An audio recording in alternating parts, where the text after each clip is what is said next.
अतीक के तू मरला विकासो के मरला, तोहर गजब निशाना ए योगी बाबा, गजब बा निशाना ए योगी बाबा, अरे वाह रे जमाना ए योगी बाबा। अरे यूपी पुलिस के, हाँ यूपी पुलिस के तो काम दमदार बा, यूपी पुलिस के तो काम दमदार बा। अरे छोड़ा बंदूक यन के मुँह हथियार बा, मुँह हथियार ठाय ठाय, मुँह हथियार इनके मुँह हथियार बा। काखिया वाला खाना ए योगी बाबा, वाह योगी बाबा, वाह वाह योगी बाबा, हर चुके ना निशाना ए योगी बाबा, हो तहर दुनिया दीवाना ए योगी बाबा।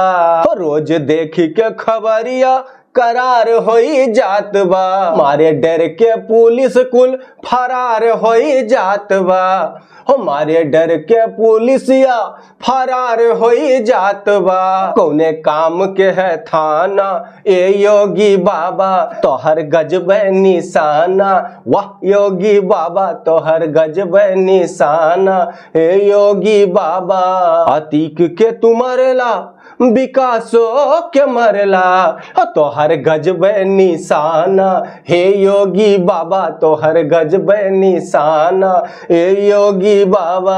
पलटी जाला गाड़ी गाड़ी गाड़ी गाड़ी गाड़ी गाड़ी गाड़ी गाड़ी गाड़ी गाड़ी, जल्दी ये घटना है भैया। पलटी जाला गाड़ी यन के नजर कमजोर बा, पलटी जाला गाड़ी यन के नजर कमजोर बा। ए भैया बिना ड्राइविंग लाइसेंस के लागत आई ड्राइवर बाटे सब। अब बेचारे जो मुजरिम बाटे उ गाड़ी पलटले से बचे कि फांसी से बचे, ई दुद्दू सजा से कैसे बच पाई है भैया कोनो मुजरिम। वो लट जाला गाड़ियन के नजर कमजोर बा, यूपी पुलिस के तो चर्चा चारों ओर बा। करे नींद के बहाना ये योगी बाबा, करे नींद के बहाना ये योगी बाबा, अरे वाह रे जमाना हे योगी बाबा, अरे वाह रे जमाना हे मोदी बाबा।